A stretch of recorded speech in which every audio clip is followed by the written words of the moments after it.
Delhi high court में placement agency के मामले में सुनवाई के दौरान दिल्ली सरकार ने एफिडेविट देकर सफाई दी कि उसने दिल्ली भर में 1754 प्लेसमेंट एजेंसियों को रजिस्टर किया है।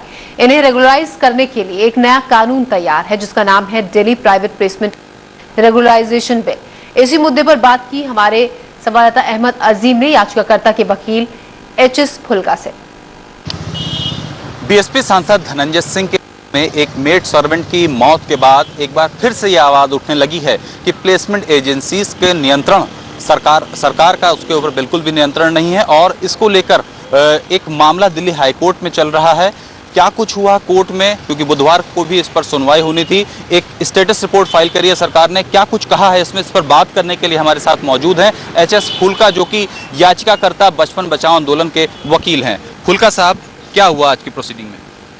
कि आज दिल्ली गवर्नमेंट ने स्टेटस रिपोर्ट फाइल की है और उस स्टेटस रिपोर्ट में उन्होंने कहा है कि दिल्ली में 1754 प्लेसमेंट एजेंसीज रजिस्टर्ड हैं और उन्होंने ये भी कहा है कि एक जो लॉ बनना था वो लॉ का ड्राफ्ट बिल बन गया है। क्या नाम है उसका बिल का?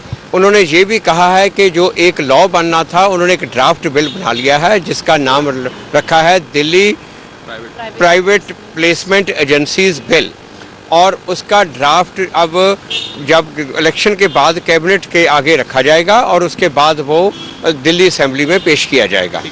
ये 2010 दिसंबर में कोर्ट की जो डायरेक्शन थी, हाई कोर्ट ने जो बचपन बचाओ आंदोलन की पिटीशन में जो डायरेक्शन दी थी कि एक लॉ बनाया जाए, प्लेसमेंट एजेंसी को रेगुलेट किया जाए और डोमेस्टिक वर्कर की प्रोटेक्शन के लिए एक कानून बनाया जाए।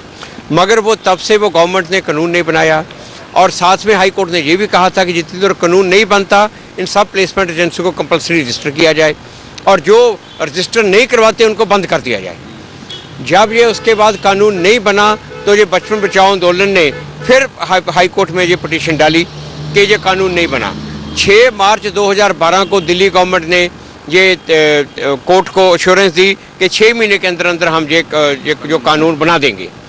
उसके बाद 6 मार्च 2013 को उन्होंने कहा कि ये ड्राफ्ट बिल तैयार है और जो अगला असेंबली सेशन होएगा उसमें इसको पेश कर दिया जाएगा। फिर भी नहीं किया उन्होंने, मगर उसके बावजूद भी नहीं किया। असेंबली सेशन में तो क्या पेश होना था ये कैबिनेट ने भी प्रूव नहीं किया, जो आज की स्टेटस रिपोर्ट यही शो कर रही है। शुक्रिया हमसे बात करने के लिए। तो एक बात तो साफ है कि जो प्लेसमेंट एजेंसीज हैं वो खुलेआम जो है जो ट्रैफिकिंग है वो कर रही हैं। झारखंड, उड़ीसा या इस तरह के और जो पूर्वोत्तर राज्य हैं वहाँ से जो है दिल्ली में लड़कियों को या लड़कों को लाया जाता है और उनको घरों में नौकर के तौर पर रखा जाता है और जो उनका हक है, उनको जो सैलरीज हैं वो भी तक प्रॉपर नहीं मिलती है। और आलम यह है कि तमाम कोर्ट में एश्योरेंसेस के बावजूद अब तक दिल्ली सरकार इस बाबत कोई भी एक्ट, कोई भी कानून नहीं बना पाई है। और अब देखना यही कि 18 दिसंबर को जब इस मामले की अगली सुनवाई होती है तो सरकार का क्या कुछ रुख होता है।